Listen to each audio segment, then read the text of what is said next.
오늘 말씀 참 많이 길죠. 그렇죠? 그런데 오늘 말씀에서 표현하고 있는 여러 가지 사건들이 있습니다. 그 옛말에 그런 말이 있죠. 가장 재미있는 구경이 불구경하고 싸움 구경이다. 뭐 이런 말을 합니다. 그렇죠? 오늘 본문은 성경에서 가장 처음으로 기록된 전쟁에 대한 스토리를 담고 있습니다. 어제까지는 아브람과 롯이 더 이상 함께 있지 못하자 자신들이 거할 땅을 정하고 떠났던 모습을 보여주었습니다. 롯은 자신이 보기에 좋은 땅을 선택하였고 또 그는 자신의 마음을 따라서 요단 동편 소돔으로 떠나게 됩니다. 그에 반해서요, 아브라함의 모습은 어떻게 묘사가 되어 있습니까? 롯에게 좋은 땅을 양보하고요, 침울하던 아브라함에게 하나님은 어제 본문 13장 14절에서 하나님은 아브라함에게 명령을 하십니다.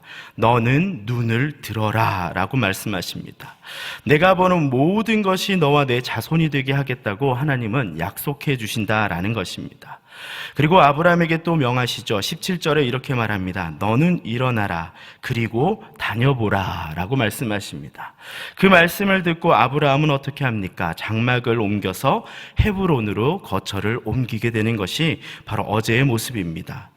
여러분, 이 말씀을 보면서 아실 것입니다. 롯은 자신의 눈을 들어서, 스스로 눈을 들어서 자기가 원하는 곳을 바라봤고 원하는 곳으로 갔지만, 아브라함은 하나님의 명령으로 눈을 들어 땅을 바라보고 하나님의 명령으로 일어나 그 길을 떠나게 되었다라는 것입니다.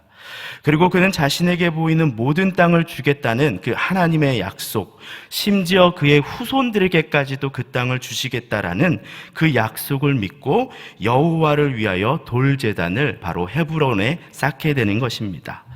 이 아브라함은요, 특별한 특징이 있는데요, 하나님의 약속을 받을 때마다 이것을 기념하고 잊지 않기 위해서 돌제단을 쌓았다라는 것입니다. 그는요, 세겜에서 하나님께서 너로 너로 많은 백성들의 아비가 되게 하겠다라는 말씀을 받았을 때 세겜에서 제단을 쌓았고, 또 베델에서도요 제단을 쌓고, 그리고 헤브론까지 그는 제단을 쌓아 하나님을 기억하였다라는 것입니다. 그는 아마 그 돌무더기 제단을 볼 때마다 하나님의 약속을 기억할 것입니다. 그리고 그의 후손들도 동일하게 그 약속을 기억하게 될 것이다 라는 것입니다. 아브람과 롯의 이 땅의 분란은 이렇게 모든 것이 정리된 것처럼 보였습니다. 그런데 오늘 본문에서는요, 아브라함이 다시 롯을 만나야만 하는 필연적인 과정을 담고 있습니다. 바로 롯이 살고 있는 소돔과 고모라 지역에 전쟁이 나서 롯이 포로로 끌려가는 상황에 빠졌기 때문입니다. 여러분이 알다시피 이 소돔이라는 곳은요, 오늘날 사해, 그러니까 몸이 둥둥 떠다니는 그 바다가 있잖아요. 그쵸? 그 사해라고 하는 요단강 하부에 위치한 곳입니다. 그곳은 당시에 여호와의 동산 같았다라고 할 정도로 풍요로운 땅의 모습을 가지고 있었다고 합니다. 하지만 소돔과 그 주위의 나라들은요, 가나안 북쪽에 있는 엘람 왕 그돌라오멜에게 조공을 바쳐야 했다고 오늘 본문 4절에서 이야기하고 있습니다. 오늘 본문 4절인데요. 한번 같이 읽어보도록 하겠습니다. 시작. 이들이 12년 동안 그돌라오멜을 섬기다가 제13년에 배반한지라. 여러분, 여기서 말하는 이들이라는 것은 본문 2절에 말한 이 소돔 왕 베라, 그 다음에 고모라 왕 비르사와 또 아드마 왕 시납, 또 그리고 스보임 왕 세메벨, 벨라고 소알 왕이라고 구체적으로 성경은 말하고 있습니다. 이렇게 5개의 나라가 반기를 들게 된 것입니다. 그 소식을 들은 엘라멜 그돌라오멜은요, 1년 후에 4개의 연합군을 꾸려가지고 이 엘라망은 북방에 있는 4개의 연합군을 꾸렸죠. 그 본문이 1절에 나오는 거죠. 시날 왕 아무라벨, 또 엘라살 왕 아리옥, 그리고 고임 왕 디달과 함께 요단강 동편에 있는 고원지대, 이 왕의 대로를 따라가지고 적들을 무찌르러 오게 되는 것입니다. 이 바로 소돔왕과 연합군, 어떻게 보면 이렇게 왕의 대로를 내려오면서 이 염해, 그러니까 사해의 끝에 도달했을 때 바로 전쟁이 시작될 것 같았는데요, 이 엘라만 연합군은요, 소돔왕과 소아를 지나서 이 홍해의 끄트머리인 엘바란까지 그냥 내려가게 됩니다. 그러니까 어떻게 보면 바로 공격할 수도 있는데 이들은 밑에까지 쭉 내려갔다가 광야 근처까지 쭉 내려가게 되는 것이에요. 그리고 적의 진지를 그렇게 지나가 버리게 되는 것입니다. 그런데 그들은요, 이 엘바란에 도착하자마자 낚싯바늘처럼요, 이렇게 꺾어가지고 다시 올라와 이 사해의 맨 아랫부분인 시딤 골짜기, 오늘 본문에서 말하고 있는 이 시딤 골짜기에서 기다리던 소돔 연합군과 전쟁을 시작하게 되는 것입니다. 여러분, 종종 그런 이야기를 들을 것입니다. 인생을 알고 지혜롭게 살아가기 위해서는 읽어야 될 책이 있는데 그 중에 하나가 이 삼국지와 손자병법이라는 말을 합니다. 왜냐하면 그곳에는 많은 전쟁 가운데 벌어지는 이 전략과 지혜가 있기 때문입니다. 그런데 이 손자병법이나 삼국지에서 가장 중요하게 생각하는 것이 있는데요. 바로 지형지물을 이용하는 것입니다. 그러니까 그래서 그 지역을 잘 알고 있는 적을 상대할 때 상대방이 가장 어려운 전쟁이 되는 경우가 많습니다. 이 지형에 익숙하지 않은 적이 고립되어 심지어 몰살을 당하는 경우도 많다라는 것입니다. 오늘 이 시딤 골짜기는 어떤 곳입니까? 바로 소알이 있는 지역이며 소돔왕 연합군에게 있어서는 가장 익숙한 지역이다라는 것입니다. 그들은 이곳의 지리를 누구보다 잘 파악하고 있음에도 불구하고 전쟁에 너무나 쉽게 패하고 맙니다. 여러분, 본문 9절에서 성경의 기자는요, 이렇게 말하고 있죠. 내 왕이 5왕과 맞서니라. 구체적으로 숫자를 이야기하고 있는 거예요. 4명의 왕이 5왕과 붙었다라고 얘기합니다. 이 숫자로 보나 지리적으로 보나 앞설 것 같은 이 전쟁이 얼마나 허무하고 놀랍게 끝났는지 오늘 본문 9절을 한번 같이 읽어보면서 보도록 하겠습니다. 9절입니다. 시딤 골짜기에는 역청 구덩이가 많은지라 소돔왕과 고모라 왕이 달아날 때에 그들이 거기에 빠지고 그 나머지는 산으로 도망하매라고 말합니다. 여러분, 소돔왕 편에는 지금 소알 왕도 있습니다. 그 소알 왕이 있는 곳이 바로 시딤 골짜기입니다. 그런데 지금 전쟁이 이렇게 진행되고 있다라는 거예요. 숫자도 많은 5왕이 또 자기 땅에서 지리도 밝은 어디에 역청구덩이가 있는지 누구보다도 잘 알고 있는 이 전쟁에서 이 소돔왕과 이 소돔왕 연합군들이 역청구덩이에 빠져가지고 도리어 어떻게 된다는 거예요? 도망치고 무너져 버리고 있다라는 것을 보여주고 있다라는 것이에요. 여러분, 이 패배로 인하여 엘라만 연합군은요, 소돔과 고모라의 모든 양식과 소돔에 거주하던 아브라함의 조카 롯도 사로잡고 그 재물까지 가져갔다고 본문은 기록하고 있습니다. 본문 12절 말씀이죠. 한번 같이 읽어볼까요? 소돔에 거주하는 아브라함의 조카 롯도 사로잡고 그 재물까지 노략하여 갔더라, 이렇게 말합니다. 롯이 포로로 잡혀가고 있다는 소식을 그 중에 한 도망한 자가, 그것도 한 명의 도망한 자가 와서 아브라함에게 알려줍니다. 아브라함은 당시 헤브론의 마므레 상수리 숲을 근처에 있었다라고 성경 본문은 이야기합니다. 여기서 이 마므레라고 표현은요, 지명이 아니라 사람의 이름을 이야기합니다. 13절에 마므레는 에스골의 형제요 아넬의 형제라고 오늘 본문에서 말하고 있지요. 그들은 아브람과 동맹을 맺은 자라고 성경은 특별하게 기록하고 있습니다. 자, 이렇게 본다라면요, 오늘 본문은 롯이라는 하나님의 백성을 중간에 두고 벌어지는 3명의 연합군의 특징을 볼 수 있는 거예요. 하나는 롯이 거하였던 소돔 연합군이 있고요. 두 번째는 그 소돔 연합군을 격퇴하기 위해서 온 롯을 포로로 잡아갔던 엘라만 연합군이 있습니다. 그리고 마지막 롯을 구했던 아브람의 연합군이 있게 되는 것입니다. 이 본문에서 아브라함이 어떻게 했습니까? 자신이 훈련시킨 318명의 병사가 이 다멕색 호바, 아브라함이 있는 곳에서부터 이 헤브론에서부터 240km까지나 떨어진 곳까지 쫓아가서 그 엘람 연합군을 이긴 것으로 나옵니다.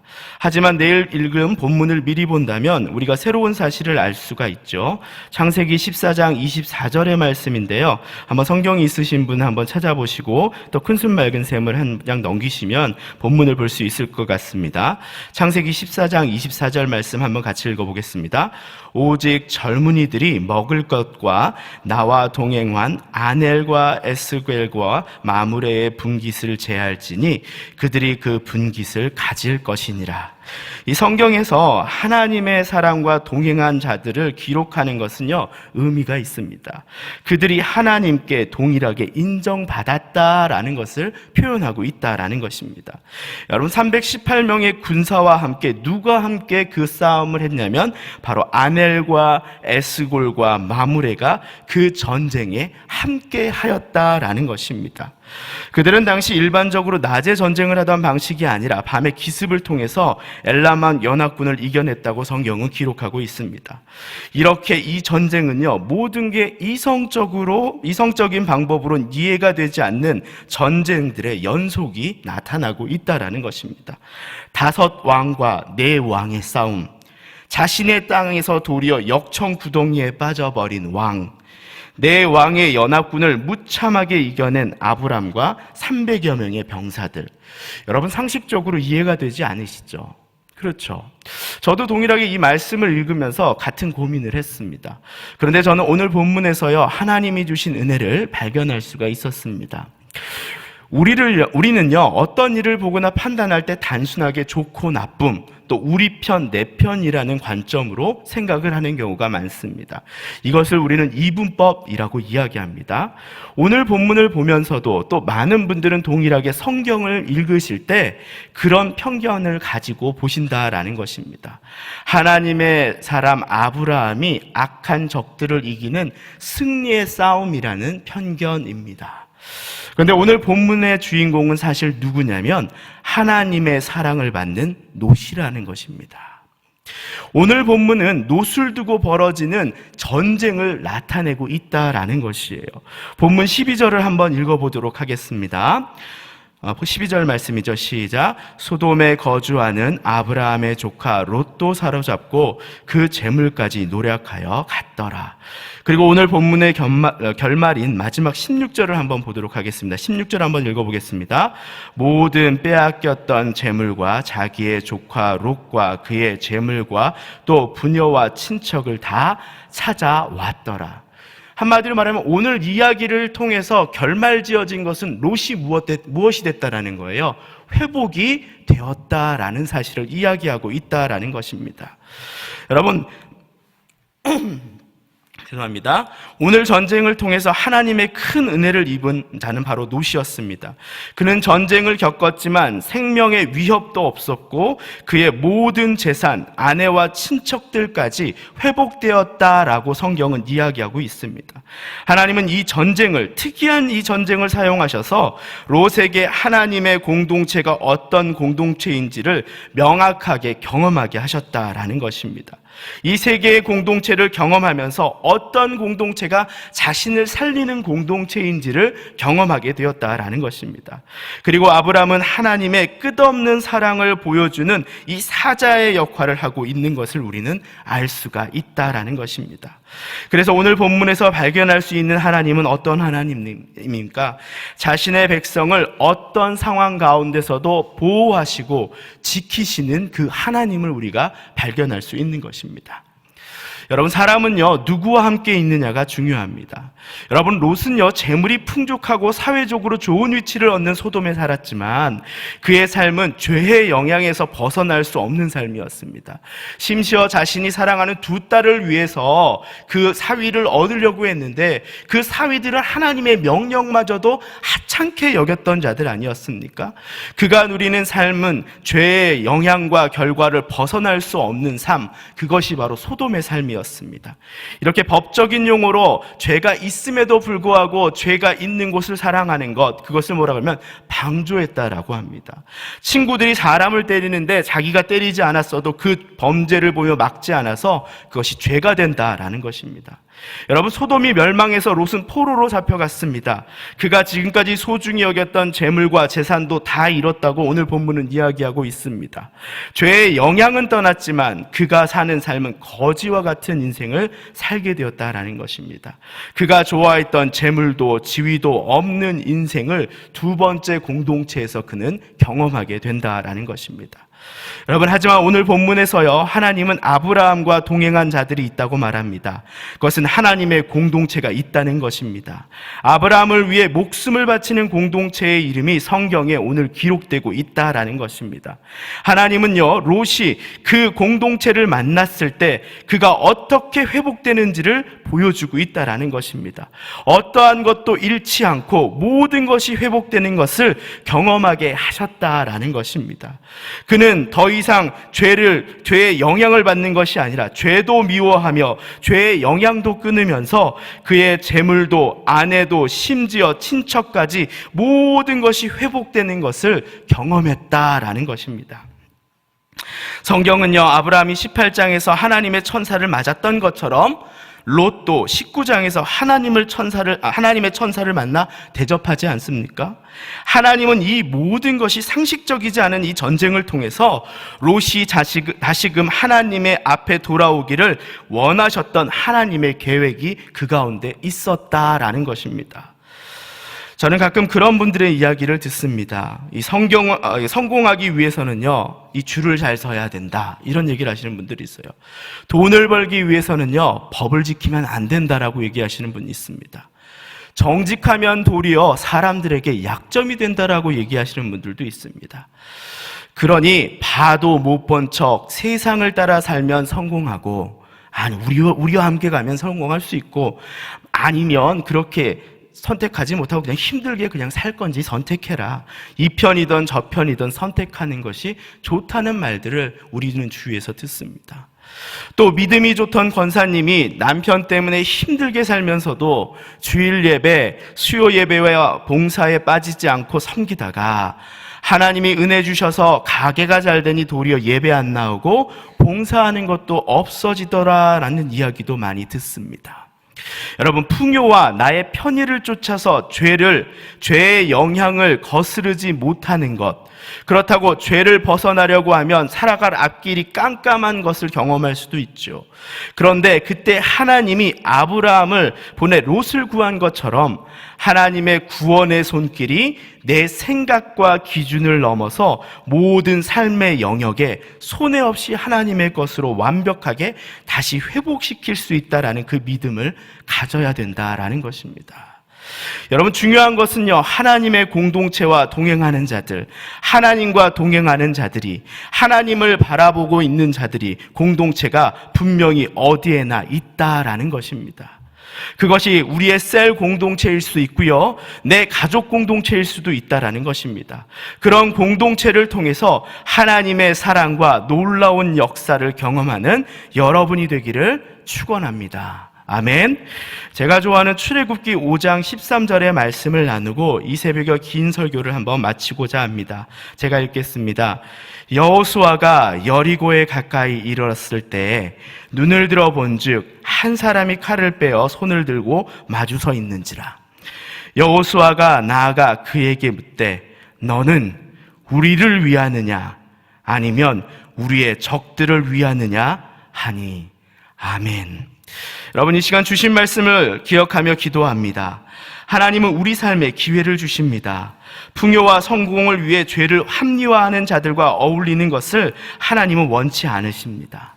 하나님은요, 우리가 지금 어떤 상황 속에서도 우격다짐을 당하며 천대받던지 하나님의 편에 서길 원하십니다. 내가 그런 하나님의 공동체와 함께하는 내가 되게 해달라고 이 시간 기도합니다.